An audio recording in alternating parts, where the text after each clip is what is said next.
RFI et France 24 présentent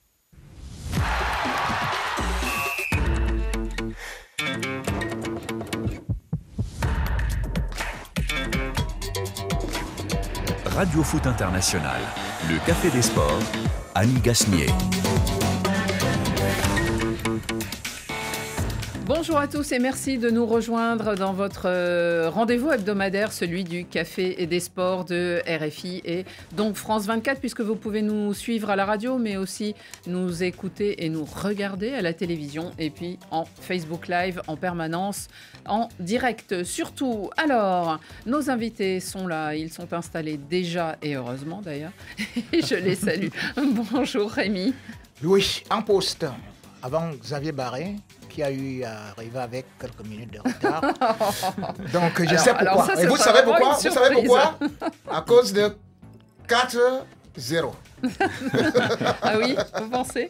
Bonjour Annie, bonjour à tous, je suis très heureux. Vous y êtes pour très quelque heureux chose? Parce que les Canaries sont en finale pour la deuxième année de suite. Ah oui, c'est vrai qu'il a maintenant, tu évites les Canaries Barça. sont en finale pour la deuxième année de suite. C'est quand même merveilleux qu'un club qui est en milieu de tableau de Ligue 1 arrive 2 fois de suite en finale de la Coupe de France. Non, on en parlera. Bonjour Benjamin Moncanjo. Bonjour Annie, bon, je vais essayer de faire l'arbitre du coup entre les deux. Je ouais. suis pas sûr que je sois aussi bon que les arbitres de Ligue 1. Non. Oh, ce sera peut-être pas trop dur pour certains. Parfois ils sont pas tous très bons. Et puis celui qui est en lien direct avec ceux qui réagissent à la minute à ce que nous sommes en train de dire, eh bien c'est Frédéric Suto. Bonjour Frédéric. Bonjour Annie, bonjour tout le monde. Je crois pas que c'est au menu le Barça Real, mais en tout cas ils sont régalés toute l'après-midi les auditeurs. Ils réalisent déjà Cyril Degla, Rémi 4, Xavier 0. Mais attention, Denis Delens, lui nous dit bonne chance à Rémi qui va jouer la finale de la Coupe du Village, la Coupe du Roi. Ah oui, ça c'est parce que c'est des répétitions pour nous, pour la Ligue des Champions, pendant que les autres vont jouer la Ligue des champignons. En tout cas, pour ceux qui nous sont fidèles, on en a parlé hier, bien sûr, impossible de ne pas évoquer ce sujet. Alors, dans les débats du jour, nous évoquerons d'abord Kylian Mbappé. Kylian Mbappé, quand il tweete, le PSG tremble. La star du club parisien a critiqué une vidéo de promotion du club, le mettant trop seul en scène. Clip aussitôt retiré. Le tweet fait depuis beaucoup parler au moment où le PSG connaît une fin de championnat compliquée, leur 11e titre étant menacé. Le PSG jouera, et oui, il jouera dès demain à Nice. Des Parisiens fantomatiques et très attendus sur la Côte d'Azur par des aiglons plus fringants. En Angleterre, les Gunners, leaders, eux, attendus dans l'antre d'Anfield où Jürgen Klopp croit encore à une réaction de ses Reds pour accrocher une place européenne. Chez les Blues, c'est le retour de Frank Lampard, un intérimaire qui sait, pourrait durer. Les Argentins sacrés au sommet du classement FIFA, les champions du monde suivis par les vice-champions français et par les Brésiliens. Première sélection africaine au classement, celle des Lions de l'Atlas, ce sont évidemment les Marocains. Et puis bien sûr, nous terminerons par les cartons, les vôtres et les nôtres. Au générique de cette émission, David Finzel et Pierre Guérin qui m'ont aidé à préparer l'émission. Alice Ménard est à la réalisation, ainsi que Souel Kedir et Yann Bourdela. Le Café des Sports, les débats sont ouverts.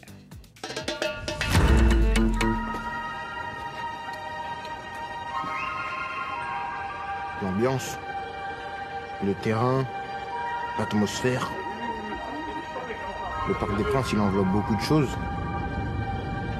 C'est le 12e homme. C'est ce qui nous amène une force supplémentaire pour mener nos batailles. C'est la star incontestée du football français, évidemment. Et le moindre de ses actes, qu'il soit sportif ou pas, est scruté avec attention. Il le sait très bien, Kylian Mbappé. Et c'est pourquoi son tweet, hier après-midi, contre son cher club, contre son employeur aussi, a soufflé un vent mauvais sur le Parc des Princes à un moment où les résultats du club ne sont pas les meilleurs. À l'origine du malaise, un clip, vous avez entendu quelques mots de Kylian Mbappé, mais il y a tout un clip qui dure à peu près 1 minute, divulgué par le PSG pour sa campagne d'abonnement envers les supporters. Bien sûr, une vidéo où le joueur est au centre du projet. Alors, il est au centre du projet, mais surtout, il est au centre de ce message qui veut charmer tous les supporters pour qu'ils payent leur abonnement. Ce n'est pas le Kylian Saint-Germain, a écrit Kylian Mbappé sur son message. Et il s'est offusqué, le jeune prodige, d'être au centre donc des images. Quelques minutes après, d'ailleurs, la vidéo était retirée. Kylian Mbappé a-t-il eu raison de voir rouge? Allez, Benjamin Moukanjo, vous qui êtes un ancien joueur, et vous qui avez peut-être tweeté contre votre club, contre votre employeur, contre votre sélectionneur, je ne sais pas. Qu'est-ce que vous pensez ou qu'est-ce que vous avez pensé en voyant cet échange, on va dire, par pratiquement médias interposés? Je pense d'abord que le PSG, pour connaître Kylian Mbappé, et on sait très bien qu'il a déjà vécu ce genre de situation, notamment en équipe de France, avec ce tweet encore qu'il avait refait où il n'était pas d'accord avec cette façon de procéder. C'était Noël Le Graët, je crois, à l'époque. Ils savent déjà que de ce côté-là, il est intransigeant par rapport à son image. Il y tient, il ne veut pas être celui-là qui va être mis à l'avant. Donc, pour moi, je pense qu'ils auraient peut-être dû le consulter. Maintenant, pour répondre à votre question, Annie, je n'aurais pas fait pareil. Je n'aurais pas fait pareil parce que quand on regarde ce que le PSG vit depuis le début de la saison, très compliqué en termes de résultats, en termes de qualité. Et surtout puis, depuis le début de l'année. Depuis le début de l'année. Après la Coupe du et Monde. Les joueurs qui sont, allez, pour certains, qui sont par le niveau, ils ne soufflent pas un vent de sainteté dans cette équipe-là.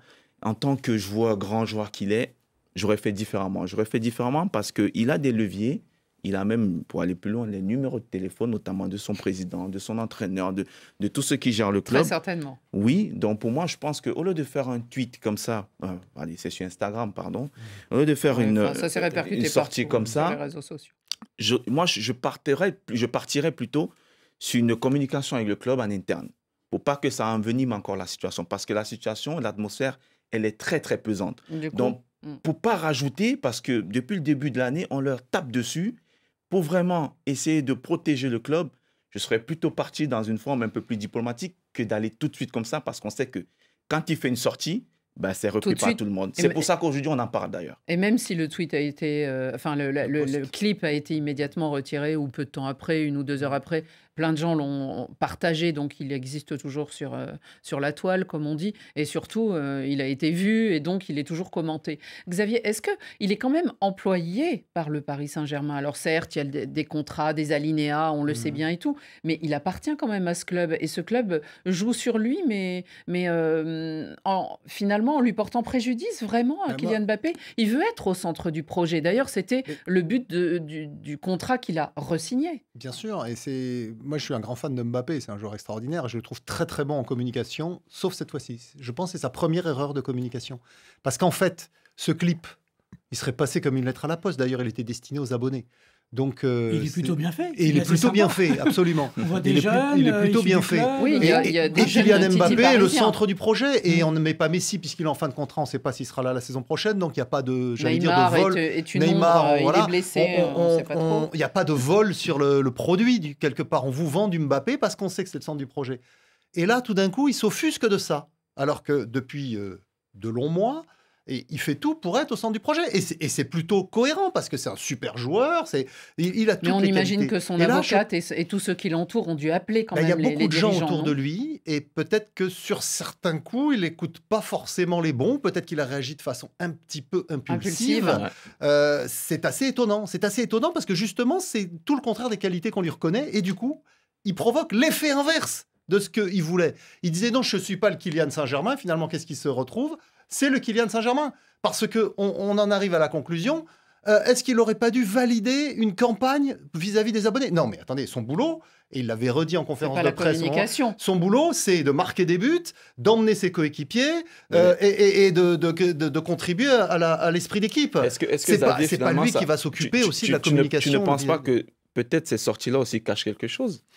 C'est la question qu'on peut logiquement se poser. Rémi, effectivement. Est-ce que ça cache quelque chose? Parce qu'on sait qu'il est au centre du projet. Il a le plus gros salaire du Paris Saint-Germain. Il a le plus gros salaire de France et de tous les sportifs mondiaux, avec ses 6 millions d'euros par mois. Est-ce que c'est un peu hypocrite? Ou est-ce qu'on pense à autre chose? Je pense que la presse espagnole, ça a dû vous faire sourire, a beaucoup parlé d'autre chose. Après multiples échecs et surtout après avoir été complètement confisqué, même par des pouvoirs politiques qui lui ont demandé de ne pas aller au Real. Kylian Mbappé a signé jusqu'en 2024. Ceux qui disent donc qu'il est au centre du projet, on ne se met pas au centre du projet alors que son contrat s'arrête en 2024. Puisque justement, quelque part, on dit que il a aussi des contacts avec le Real Madrid qu'il devrait arriver au niveau de ce Real Madrid. Et maintenant, une équipe, c'est comme un essai d'abeille. On ne fait pas le miel avec une seule abeille. Et Kylian Mbappé a tout à fait raison. Mais c'est lui qui capte la lumière, Rémi. Comment il capte la lumière? Puisque s'il capte de la lumière, justement, on avait accusé par exemple, quelqu'un comme Zlatan, et on applaudissait. Parce que Zlatan venait, c'est moi la Tour Eiffel, vous n'avez jamais vu ce que vous avez vu à Paris, vous n'allez jamais imaginer ce que ce sera à Paris, et tout et tout. Donc, il le faisait aujourd'hui. Donc, moi, je constate que c'est Paris Saint-Germain qui a mal communiqué, sachant bel et bien que Kylian Mbappé n'a même pas encore eu totalement à pouvoir valider un certain nombre de choses parce que vous n'allez pas... Ce n'est pas à Kylian Mbappé de valider la campagne de communication vis-à-vis des abonnés. La saison dernière, ils avaient fait la même chose avec Marquinhos, personne n'en a parlé.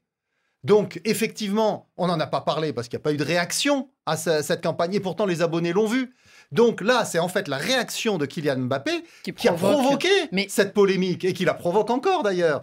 Donc c'est normal qu'un garçon comme lui soit très suivi, soit scruté parce qu'il est super bon dans tous les domaines. Mais il y a des moments où il peut faire une erreur et là j'ai le sentiment qu'il a fait une erreur. Frédéric, qu'est-ce qu'il peut y avoir derrière alors, selon vous? Peut-être qu'il a envie de partir de cet été.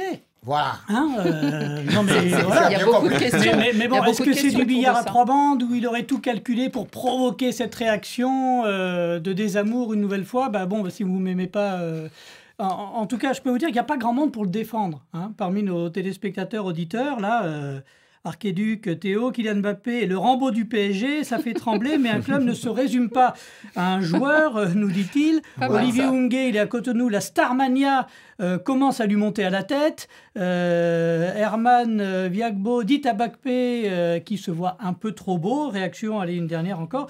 Chafadine Benalio, Kylian Mbappé doit se ressaisir et se comporter comme un grand leader. Son club en a besoin.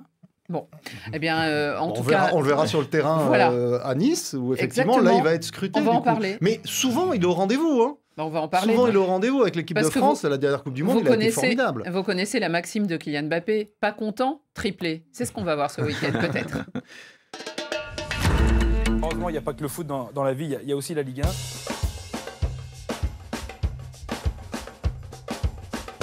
I love this game!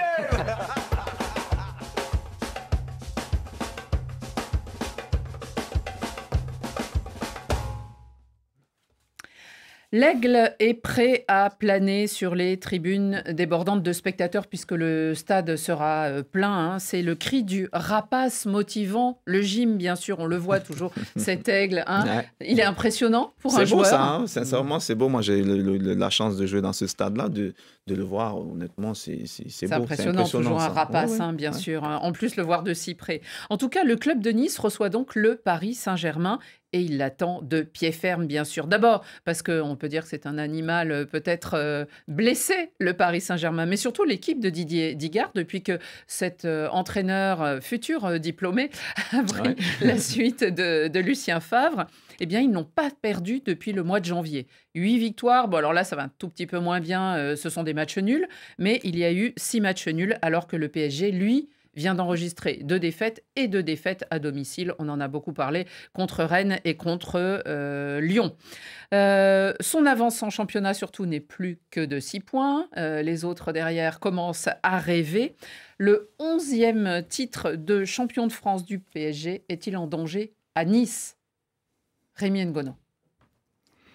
Ah non, le PSG pour l'instant a quand même une avance de 6 points sur le poursuivant. Et au-delà de ça, si aujourd'hui on dit que le PSG, son titre est en danger, cela veut même dire tout simplement que ça ne sert plus à rien de parler du PSG. Le PSG, c'est quand même un budget de 700 €. Nice, c'est 100 €.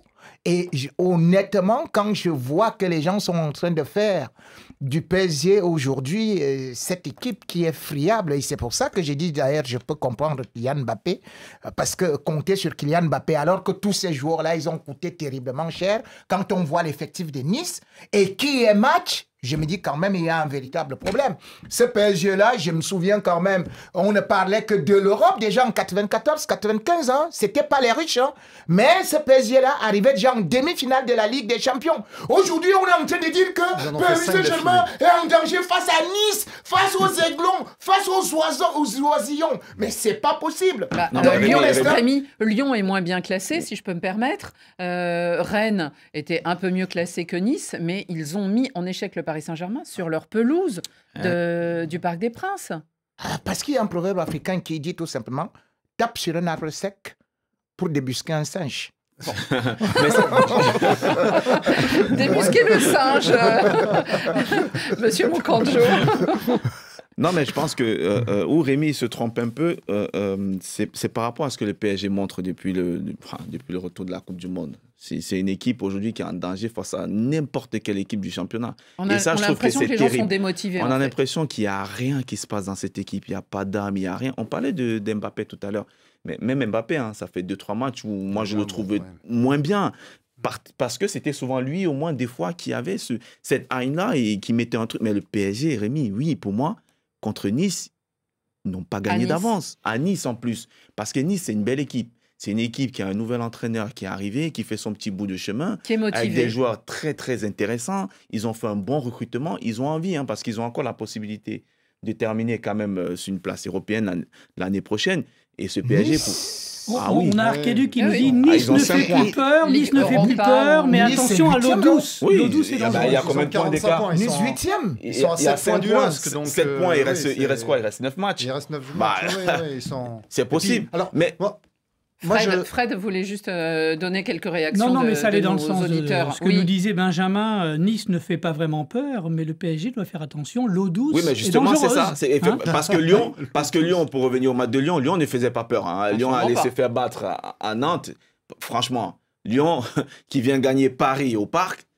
Rémi, oui, moi, ce PSG-là, je suis pas sûr qu'ils vont être champions. Ce qui peut leur sauver, hein, c'est parce que derrière, ça n'avance pas très vite. Hein. Entre Marseille et Lens, ils ont souvent des faux pas. Mais si derrière, tu avais une vraie machine qui gagnait, qui avait un rythme soutenu, maintenu, ce PSG-là, aujourd'hui, pour moi, il ne serait même pas premier de la Ligue. Il reste 9 journées. Alors, Xavier. Effectivement, le match à Nice n'est pas gagné, parce que c'est une bonne équipe. Pas perdu non plus, je le sais. Mais voilà. Mais le PSG, là, je rejoins Rémi pour une fois, je suis d'accord avec lui. Je vois pas comment vois pas comment le PSG ne peut pas gagner ce titre. Parce qu'il faut regarder le calendrier. Effectivement, il y a Nice et Lens. Il y a 2 gros matchs sur lesquels Galtier est un peu sur le grill, on le sait. Et après, c'est un boulevard. Angers, Lorient, Troyes, Ajaccio, Auxerre, Strasbourg, Clermont. Que des équipes de deuxième... boulevard. Oui, un boulevard. Que des équipes de deuxième partie de tableau. Alors qu'en face, eh bien, Lens, ils vont jouer Monaco, l'OM, Reims. L'OM, ils jouent Lyon, Lens, Lille. Donc, ils ont des calendriers difficiles. Mais à force de se dire que de toute façon, c'est gagné, ils sont à 6 points. Ils ont perdu 8 matchs depuis le début de l'année. Oui, mais ils ont perdu 2 matchs de Ligue des Champions contre le Bayern. Bon, ils ont perdu le match de Coupe aussi. Bon, effectivement. Non, mais les 8 matchs de championnat, hein, on ne parle pas de Ligue des Champions, là. Ils ont perdu 8 matchs. C'est 5 en championnat. Voilà, toutes compétitions confondues. Donc, bon, effectivement, ils ont eu des contre-coups. Et on sait pourquoi, parce qu'ils étaient focalisés sur la Ligue des Champions. Maintenant, il leur reste quoi? Le titre de champion. Ils vont pas laisser filer ça. Mais Xavier, c'est ça qui fait peur, en fait. Parce qu'au PSG, tu as l'impression que quand ils sortent de la Ligue des Champions, c'est-à-dire ils se font éliminer, il n'y a plus rien. C'est-à-dire que tout ce qui reste comme coupe, que ce soit la Coupe nationale ou le championnat, tu as l'impression qu'ils n'ont plus envie. Ils ont été éliminés en Coupe de France. Oui, mais là, cette année, c'est pire. Tu as l'impression que l'élimination en Ligue des Champions a fait tellement mal qu'ils n'arrivent pas à repartir. L'an dernier, ils ont été éliminés de la Ligue des Champions par le Real Madrid, donc ils ont été éliminés de la Coupe de France au même niveau. Exactement. Et ils ont quand même été champions. Donc, avec la même équipe. Ou presque. Donc, Frédéric. Donc, moi, je ne vois pas de raison d'être vraiment inquiet. Il peut y avoir un match ou deux difficile. Ce qu'on peut se demander, c'est Christophe Galtier, l'entraîneur. On sait que, du coup, évidemment, ses résultats ne sont pas terribles. On se demande, est-ce qu'il peut avoir les mots? Il a dit, hein, il faut remobiliser les troupes. Est-ce qu'on peut imaginer qu'il les aura justement en vue de ce 11e titre? Il a dit l'autre jour, j'espère que mes joueurs ne sont pas saturés de titres. On a l'impression qu'il les a plus, hein, depuis un petit moment, les les mots. On parlait de cette série de défaites. Il y a un ultimatum qui lui aurait été donné quand même en interne. Hein, s'il ne gagne pas là, les 2 matchs qui viennent, même si le PSG finit champion, il pourrait être limogé avant la fin de la saison. Hein, c'est dire combien on ne lui fait plus vraiment confiance. De toute façon, qui imagine Galtier poursuivre l'année prochaine? Plus personne. Non, bien sûr. Mais au moins terminer sur un nouveau titre de champion de France. Après, c'est quand même lui qui fait l'équipe, même s'il a des contraintes. Oui. Il a déjà une contrainte en moins, c'est Neymar qui est blessé, indisponible pour la fin de saison. Donc Verratti ne sera pas présent au match aussi, donc ça lui laisse la Nice. possibilité de jouer sur effectivement la fierté de certains joueurs, parce qu'on sait qu'il y en a certains qui risquent de pas rester. Mais s'ils veulent rebondir quelque part, il faut quand même qu'ils se montrent bons sur cette fin de saison. Par exemple, Fabian Ruiz, qui a longtemps été remplaçant, il a déjà dit qu'il ne voulait pas rester, mais il va rebondir où maintenant? Et c'est le moment pour des joueurs comme ça d'intéresser d'autres clubs s'ils ne restent pas au Paris Saint-Germain. Le suspense est grand donc pour les matchs de ce week-end et notamment pour ce Nice-PSG. Mais en Angleterre, il y a aussi du suspense. Il y a du suspense avec le Liverpool-Arsenal de Jürgen Klopp. Car en Première Ligue, c'est un rendez-vous important pour les Reds qui reçoivent d'autres Reds. Ceux d'Arsenal, leaders, eux, incontestés, hein, ils sont largement pris de l'avance sur Manchester City. Et ce championnat, eh bien... On peut se dire que Liverpool est très loin au classement et en même temps, les hommes de Jürgen Klopp sont et à la fois à 10 points et un match de retard. Et surtout, ils ont un match de retard. Donc, mathématiquement, ils pourraient encore accrocher le Big Four qui leur permettrait de disputer l'année prochaine la Ligue des Champions. Est-ce que ce Liverpool peut encore accrocher la Ligue des Champions, selon vous? Je n'y crois pas. Benjamin, non, je n'y crois pas. Faites non avec la tête, je le dis pour ceux qui nous écoutent. Parce que je n'y crois absolument pas. J'ai encore vu... oui, ils ont fait match nul à Chelsea. Liverpool, je crois que c'était en semaine. En ah oui, franchement, ce Liverpool-là a tout perdu de ce qu'elle avait il y a deux ans. Elle est plus agressive, il n'y a plus de course, il n'y a plus personne qui court. Il y avait des défenseurs qui étaient solides. Van Dijk, moi je l'ai vu, il était exceptionnel quand il arrive à Liverpool. Il défendait en avançant. Aujourd'hui, il défend plutôt en reculant. Il a peur de se prendre le ballon dans le dos. Offensivement, même si Salah, il essaye par moment de tenir un peu la baraque, il met quelques buts. Mais franchement, ce Liverpool-là, vivement que la saison elle s'arrête et pour que Klopp, je ne sais pas s'il va continuer d'ailleurs, mais qu'il puisse repartir sur un nouveau cycle. Mais cette année, ah non, moi j'y crois absolument pas. On se demandait si ce serait un Klopp de fin, n'est-ce pas, Xavier, pour Jürgen Klopp. Il a eu beaucoup de blessés aussi cette saison. Il a au moins peut-être cette excuse, en tout cas le groupe aurait cette excuse. C'est, je pense, la principale raison de cette situation, parce qu'il est très exigeant, il demande énormément d'investissement, énormément d'intensité à ses joueurs, notamment au milieu de terrain, et avec tous les absents. Luis Diaz va revenir pratiquement pour le dernier match du mois d'avril, je crois. Diogo Jota vient seulement de revenir. On voit Van Dijk, qu'il était absent là, encore. Donc, et au milieu, il y a des joueurs qui ne sont pas au rendez-vous. On pense à Naby Keita, bien sûr. Du coup, il fait tourner les vieux Milner et Anderson qui commencent à tirer la langue. Donc, on a une équipe de Liverpool qui n'a pas les atouts indispensables à sa réussite, c'est-à-dire la condition physique qui leur permet de mettre de l'intensité dans le jeu. Du coup, je crains malheureusement qu'ils soient un peu courts.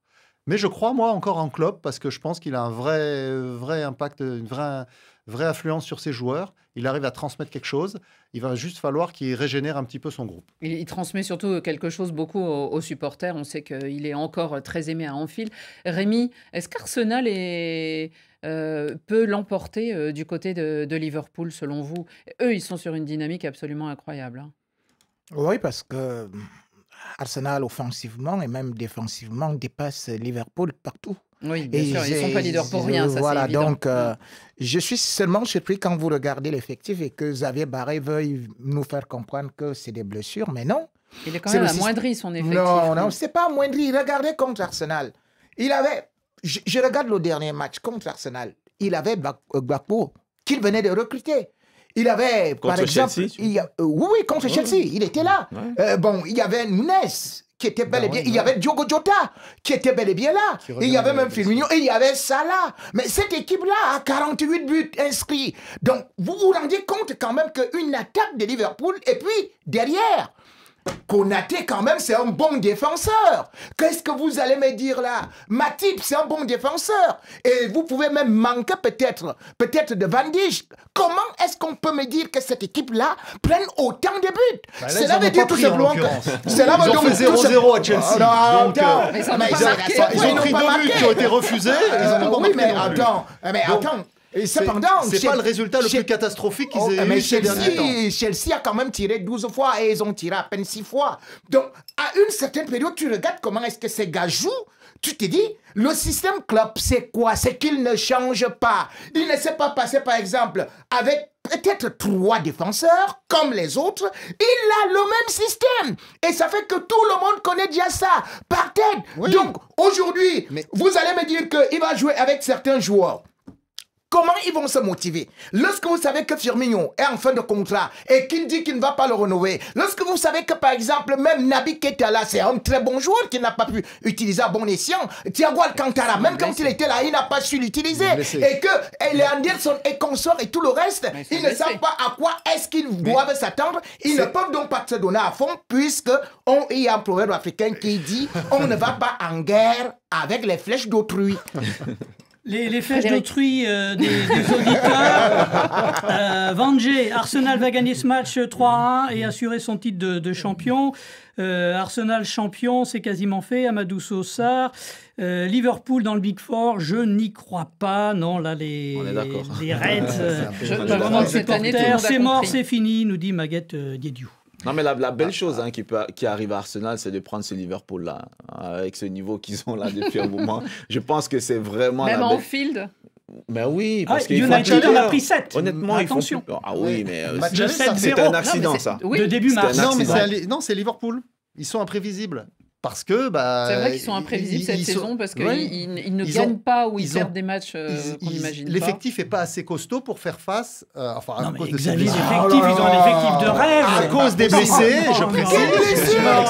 À cause des blessures, ils n'ont pas pu jouer sur tous les tableaux comme ils le voulaient. Non, c'est... Et Jürgen Klopp, et là depuis 2015... Et pour revenir sur ce que disait Rémi Ngono, il disait oui, il fait jouer Roberto Firmino alors qu'il va partir. Bah oui, parce que Diogo Jota est convalescent, parce que Luis Diaz n'est pas là, parce que Mo Salah, il peut avoir des coups de moins bien, et malheureusement, du coup, il fait jouer un joueur sur lequel il compte plus. C'est pas encore bien. Donc du coup, voilà, c'est pour ça que ça marche pas, alors que je pense qu'il y a matière pour. Cette équipe de Liverpool, en tout cas, n'est pas allée gagner à Chelsea, même si elle n'y a pas perdu non plus. Chelsea qui reste 11e et qui ira jouer chez les Loups, les de Wolverhampton, avec son deuxième coach intérimaire.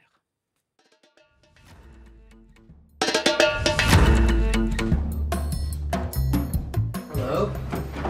Hello. Nice to be back. Thank you. Really excited. This is my club. L'enfant chéri de retour à la maison. Frank Lampard est à Stamford Bridge. L'ancien milieu de terrain, emblématique de ces Blues, a accepté de reprendre en main une équipe, elle aussi un peu chancelante, en mauvaise posture en championnat. On se demande bien si elle pourrait accrocher l'Europe. Et surtout, il arrive à quelques jours d'un quart de finale difficile en prévision contre le Real Madrid. Alors après Thomas Tuchel, après Graham Potter, viré le week-end dernier, on en a parlé, Frank Lampard sera-t-il sur le banc le reste de la saison ou est-ce vraiment un intérimaire de luxe, Xavier Barré ? Ils ne l'ont pas pris, je pense, pour rechanger dans un mois. Non, pas dans un mois, dans 2 mois. Ah, il va aller sûrement jusqu'à la fin de la saison. Non, on se demande si par hasard, c'est un test grandeur nature pour l'ancien. Il a coaché déjà les Blues. Est-ce qu'éventuellement, il pourrait rester ? Moi, j'y crois pas du tout. Mais après, c'est vrai que s'il leur fait gagner la Ligue des Champions, comme avait fait Tuchel à l'époque, qui avait pris le club en milieu de saison, et qu'il a... Quand Lampard avait été viré. Di Matteo l'a fait aussi. Di Matteo à l'époque. Alors, s'il leur fait gagner la Coupe, s'il leur fait gagner la Ligue des Champions, ce sera difficile de le remplacer. Mais on sent que c'est vraiment une solution provisoire parce qu'il faut calmer les supporters et il faut trouver un entraîneur qui pouvait accepter cette mission particulière. Et Lampard, on le sait, qu'il est très attaché à Chelsea, où il a fait l'essentiel de sa carrière de joueur. C'est le meilleur buteur du club, 211 buts dans l'histoire du club. C'est aussi, quand il a été entraîneur, Alors ça, c'est pas bien terminé, mais sa première saison a été intéressante. Il faut rappeler qu'il arrive alors que Chelsea est privé de recrutement. Voilà, c'est ça. Donc il s'appuie sur les jeunes, sur les Mason Mount qui est devenu un fantôme, sur Tammy Abraham qui depuis est parti à la Roma. Donc il fait monter ces jeunes qu'il avait eu d'ailleurs à Derby County où il était avant prêté par Chelsea, et il fait une très belle saison. Malheureusement derrière, il joue la Ligue des Champions là, il n'arrive pas à faire face à tous les défis et il est remercié. Voilà, il a cette aura à Chelsea qui fait que ça peut être gagnant-gagnant parce que lui, il a besoin de se relancer après son passage à Everton qui n'a pas été... il a été viré il y a quelques mois. Il a été viré 2 fois quand même. Son histoire à Chelsea, c'est quand même terminé un peu en queue de poisson. Il tente le coup. C'est risqué, mais on ne sait jamais. Rémi, cette équipe, elle va se retrouver en plus face au Real Madrid avec un entraîneur certes connu du club, mais que tous les joueurs, en plus ils sont une cinquantaine, ne connaissent pas forcément. Franck Lampard fera tomber le Real, nous dit le guerrier. Vous savez que Chelsea est autant aimé que le Real Madrid, Rémi, en Afrique. Je crois que Franck Lampard peut faire quelque chose, mais pas contre le Real. Oui, parce que je crois qu'il peut se... La Ligue Europa ? Oui, il peut. Parce que, vous savez, Chelsea s'est souvent retrouvé dans ces situations-là. Et surtout, à cette époque-là, Lampard peut aussi se baser sur des entraîneurs qui sont revenus. Comme par exemple, déjà, il y avait eu un intérimaire, c'était Guus Hiddink. Nous étions en 2009, où justement, il était arrivé comme ça au milieu de la saison. Et puis, il avait réussi à redresser Chelsea avec, bien sûr, 23 victoires, et qui avait même remporté une FA Cup, et qui avait réussi à accrocher la Ligue des Champions. Et qu'est-ce que Guus Hiddink avait fait? Justement, il avait remis les mecs, les siens, Lampard et Ballack, qui étaient déjà au banc. Donc vous dites qu'il a la recette. Voilà, il a cette recette-là. Et d'ailleurs, le même Guus Hiddink était encore revenu, je crois, en 2015, avec les mêmes méthodes, et il avait encore réussi. Donc je crois que Lampard a vu un certain nombre de choses, et je crois qu'il va s'appuyer sur certains cadres, et il pourra encore remobiliser, d'autant plus qu'il a la confiance de vestiaire et la confiance surtout de ce qu'on peut m'appeler les supporters de Chelsea. C'est important. C'est pas eux qui vont marquer les buts. Donc pour moi, je me dis quand même qu'au regard de l'effectif qu'il a, il peut faire quelque chose. Frédéric, des auditeurs qui nous rappellent qu'il a quand même été limogé d'Everton là, en janvier. Oui, et le club était 19e. Donc il n'est pas capable de maintenir Everton, mais Chelsea lui fait confiance. Bon. Il les savait l'an dernier de justesse. Bon, après, ça n'a pas pu... Est-ce que c'est un grand manager? Non, mais après, il faut voir déjà les conditions dans lesquelles il arrive. Xavier le disait, il vient parce qu'il y en a qui ont refusé le poste. Mais c'est presque étonnant qu'il accepte. Oui, parce qu'Enrique n'a pas voulu, parce que Nagelsmann n'a pas voulu, c'était très compliqué. Donc en fait, c'est pour ça qu'ils sont allés le chercher. Je rejoins un peu Rémi, je pense que oui, il peut finir européen. Rémi l'a pas dit, mais tu as quand même le retour de N'Golo Kanté. Ça change tout dans une équipe. On l'a vu, il n'a pas joué longtemps. Là. Il a été extraordinaire. Il a été extraordinaire. Mais tiendra-t-il? La question, Benjamin, c'est tiendra-t-il? J'espère pour Lampard qu'il va tenir. Oui. Parce que quand vous l'avez dans votre équipe, je vous assure que l'équipe, elle n'est plus la même. Déjà, votre milieu de terrain, vous le retrouvez. En tout cas, ils ont voilà, donc c'est pour ça que j'ai quand même un petit brin d'espoir. Mais comme il disait aussi Xavier, vous n'avez pas d'attaquant. C'est difficile. Vous en avez beaucoup, mais vous ne les faites pas jouer. C'est ça le problème. problème. Vous n'avez pas... C'est là. Aver, c'est là. Oui, mais Aver, c'est pas un numéro 9. C'est pas un numéro 9. J'espère que Lampard va revenir au système qui était le sien avant, c'est-à-dire avec 3 attaquants. Et un véritable meneur de jeu. Vous voyez la photo derrière vous là, voilà, on dirait qu'il fait 3. Depuis que Tuchel est arrivé et Potter a fait des essais, mais on était revenu sur un système très défensif. Vous vous retrouvez avec Sterling sur le banc, Aubameyang sur le banc, enfin en tribune, Fofana, il est venu, on ne sait pas pourquoi. Mudryk, il joue 10 minutes. Enfin, vous avez un effectif. Pulisic, il ne joue pas non plus. Vous avez 50 joueurs. Vous avez une... Mais non, vous avez... 50 joueurs. Mais vous avez plein d'attaquants. Vous avez plein d'attaquants. Xavier va tous nous les énumérer. Et vous jouez qu'avec 2 devant. C'est bien dommage. C'est bien dommage. On n'a pas le temps. Allez, passons à un autre sujet, peut-être plus léger, parce que c'est le sacre des champions.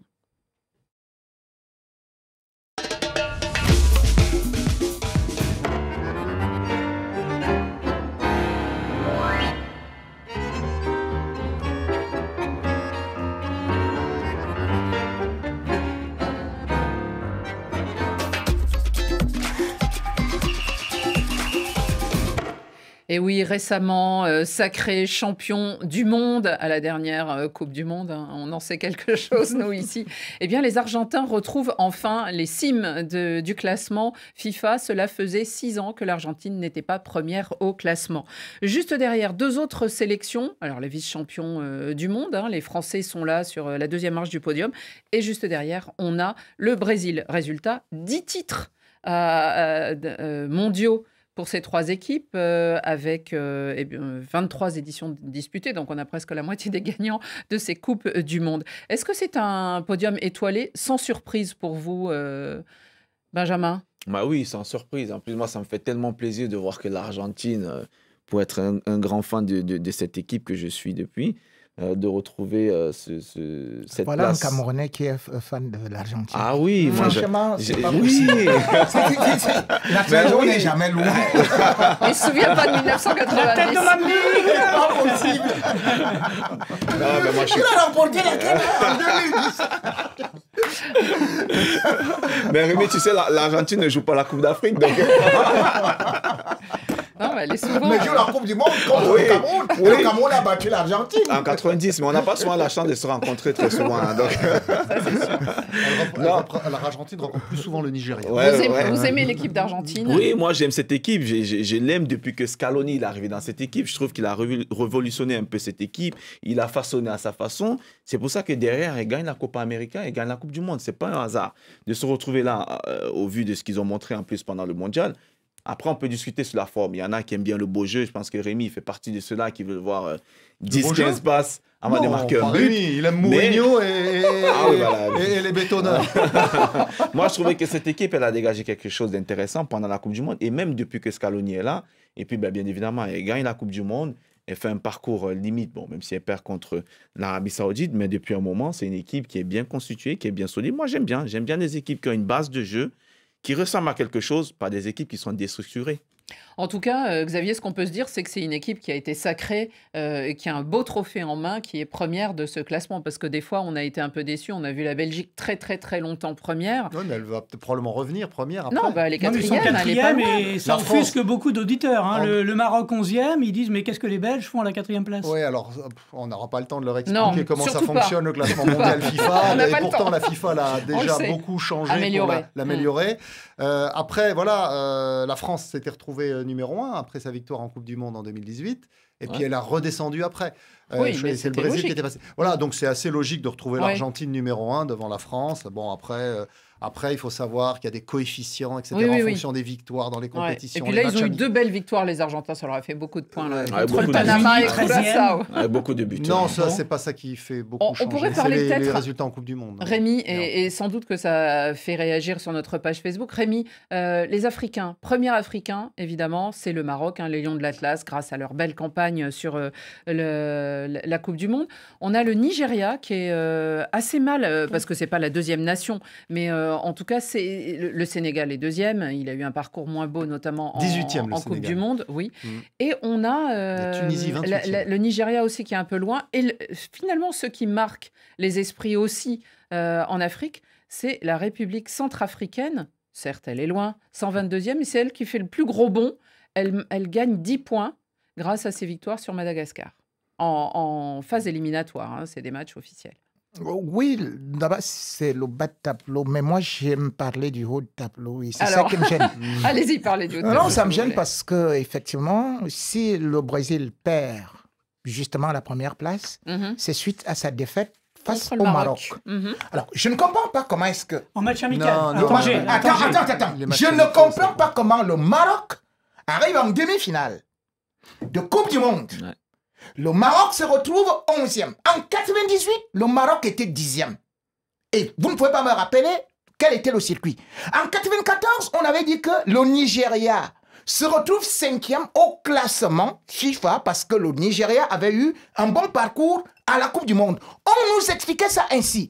J'ai même vu à une certaine période... Mais là, vous remettez tout en cause du classement. Mais non, ce classement-là m'agace déjà parce que ce soit à l'époque, l'Algérie qui était 8e, que ce soit le Cameroun, les équipes africaines occupaient en même temps les 7e, les 6e positions. Aujourd'hui, on fait de bonnes prestations. C'est pas sur une compétition, c'est sur plusieurs mois. Sur plusieurs années, avec des coefficients, les matchs officiels rapportent plus. L'Argentine est jouer contre des éleveurs de chèvres, contre des vendeurs de tabac. Mais attendez, l'Argentine subitement déclasse le Brésil qui a été battu par le Maroc, et le Maroc qui reste là derrière, qui n'est même pas dans le top 10. Mais soyons sérieux. Mais après, il faut regarder les progressions. Soyons sérieux. Bon. Faut regarder les progressions. Les progressions, il y avait celle de la Centrafrique. Est-ce que ça fait réagir nos chers internautes il y a beaucoup de drapeaux sénégalais là, qui sont arrivés. Oui. C'est la deuxième nation africaine, en tout cas. Ils applaudissent, mais les Lions dépassés effectivement par exemple, ceux de l'Atlas, c'est le Maroc. En tout cas, coup de chapeau. Sur les 50 premiers, vous avez que 29 pays qui ont joué à la Coupe du Monde. Il y a des pays plus. qui n'ont pas joué, notamment l'Algérie, l'Égypte, le Nigeria, l'Italie, bien sûr, la Colombie. Ouais. Donc, bon, la Coupe du Monde a un rôle important, mais il n'y a pas que la Coupe du Monde qui compte. La FIFA devrait l'expliquer un peu mieux. Mais il faut aller sur le site de la FIFA, c'est expliqué, mais après, c'est vrai que c'est un peu long. Bon. En tout cas, nous, on salue la Centrafrique qui a fait un bond énorme et qui a gagné 10 places. Qui est toujours en lice pour se qualifier, peut-être, pour la... Du Bazou-Bangui, et qu'il continue. Allez, nous, on va vers les cartons. Carton jaune. Un carton là. Qui sort un carton jaune. Ouh là là là là, carton rouge. Carton rouge. Dans la confusion. Carton vert. Extraordinaire. Rien à dire. La parole aux nos auditeurs avec leur carton sélectionné par David Finzel. Salut Café des Sports, c'est Philon Bailly à Abidjan. Mon carton, c'est un carton jaune or à Ludovic Place pour son bijou contre Lyon en demi-finale de la Coupe de France. Waouh, quel bijou. Si c'était Mbappé, CR7 ou Messi, on a donné tous les superlatifs. Mais aujourd'hui, quel but. Félicitations au FC Nantes pour sa qualification en finale et félicitations à Antoine Camboiré pour cette belle victoire. Salut à tous, la Radio Foot Internationale. Moi, c'est So Amadou depuis Brazzaville, au Congo. Alors, mon carton du jour, elle est vert comme la nature, dédié à l'incontournable Benzema qui est en train de nous faire régaler. Triplé contre Valladolid, triplé contre l'ennemi Barça. Chapeau à toi, Benzema. L'âge avance, mais l'expérience est toujours totale. Un petit cadeau pour notre confrère Xavier Barré pour tout le reste de la semaine. Au revoir, bonne émission à vous. Bonjour, Café des Sports. C'est M. Valère Maoussé Koussare, togolais, résident à Boutigny en Île-de-France. Mon carton est de couleur verte que j'adresse à l'endroit de Eduardo Camavinga qui a fait un match magnifique face au FC Barcelone. Dommage que toute la semaine, c'est les attaquants qui ont été mis en avant, Benzema, Vinicius. Mais le meilleur joueur de ce match, c'est Eduardo Camavinga. Bonjour, ici Mamadou Moussa Diallo, guinéen. Je donne un carton rouge à tous les supporters, consultants et journalistes qui attribuent la déroute du PSG au plus grand, plus intelligent des footballeurs de toute l'humanité, Lionel Messi. Bonsoir, Radio Foot International. Mon nom c'est Boubacar depuis Cameroun. Mon carton, il est rouge. Il va directement à l'équipe du PSG. Vraiment qui m'a beaucoup déçu contre l'Olympique de Lyon. Comme on dit dans mon quartier, supporter les Paris Saint-Germain, tu risques d'avoir une crise cardiaque. Armo Kiba depuis Pointe-Noire. Je donne un carton rouge aux supporters de la Juventus qui gardent encore les gènes de la traite négrière dans leur sang. Carton rouge à vous pour les injures racistes contre Romelu Lukaku. Merci. Bonjour à tous. Bonjour Radio Foot International, je suis Honoré Dem, Togolais vivant en Italie. Je donne double carton vert. Le premier carton vert est destiné à José Mourinho, qui a fait taire les cris racistes de la part de ses supporters visant le coach de Sampdoria. Et mon deuxième carton vert est à l'endroit de Kylian Mbappé, qui a soutenu publiquement Romelu Lukaku, qui a été victime de cris racistes en Coupe d'Italie contre la Juventus. Je m'appelle Gisèle Kassongo depuis le Bumbachir des Congo. Je donne un carton vert à mon équipe des cœurs l'AC Milan pour la victoire contre Naples. Carton vert Léao et Diaz. J'espère qu'on va encore les détruire en Ligue de Champions. Forza Milan. Salut Madame Annie. Bonjour, je suis Togo Zanfana. Je suis africain d'origine togolaise, résident aux États-Unis. Carton rouge. Carton rouge à la Fédération togolaise de football, qui depuis très fort longtemps a enlevé cette joie aux Togolais de savourer le football. Cette fédération est à virer pour qu'une autre s'installe. Salut, moi c'est Alain Hervé, je vous appelle de Douala à Bonabéry, plus précisément. En fait, je voulais donner un carton rouge à Rémi Ngono. Rémi Ngono, carton rouge à toi. Parce que tu m'as fait perdre un pari la semaine passée avec ma femme. J'avais parié que tu devais donner plus de 5 proverbes au cours de l'émission. Mais tu as donné moins de 5. Alors, j'ai été condamné à faire la vaisselle toute cette semaine. Carton rouge à toi, Rémi. Rémi, vous en avez donné combien aujourd'hui? Je crois que vous en êtes à 3, là. Il va falloir vous dépêcher, là. Allez. Vous êtes toujours aussi géniaux. Merci à tous et merci à Geneviève, parce que franchement, on est tellement heureuse d'avoir des filles qui aussi s'intéressent au foot et qui nous envoient des cartons. David ne les manque pas. Benjamin, votre carton, quelle couleur? Vert. Vert comme la pelouse du Nou Camp lors de ces derniers matchs. Mon carton, oui, vert. Parce qu'il y a un joueur qui a éclaboussé cette rencontre. On se demande de savoir si il fait partie de ces très très grands attaquants. Oui, Rémi, je sais que ça va te faire plaisir. Benzema fait partie éventuellement de ces grands attaquants. Et une fois de plus, il a démontré. Deuxième ballon d'or peut-être même, qui sait. Ouais. Xavier Barré. Carton vert aussi, vert au jaune. Vert au jaune, oui. Je me suis dit, vous auriez pu donner un carton jaune, mais oui, non, ça va pas, là. Voilà, non, vert, carton vert au vert et jaune. Les Canaries qui ont vraiment réussi à une performance, alors pas historique parce qu'ils l'ont déjà fait en 1999 et 2000, où ils ont fait 2 fois de suite la finale. Et ils sont les seuls avec le Paris Saint-Germain à avoir fait 2 finales consécutives. Depuis 1987, il y avait les Girondins de Bordeaux à l'époque.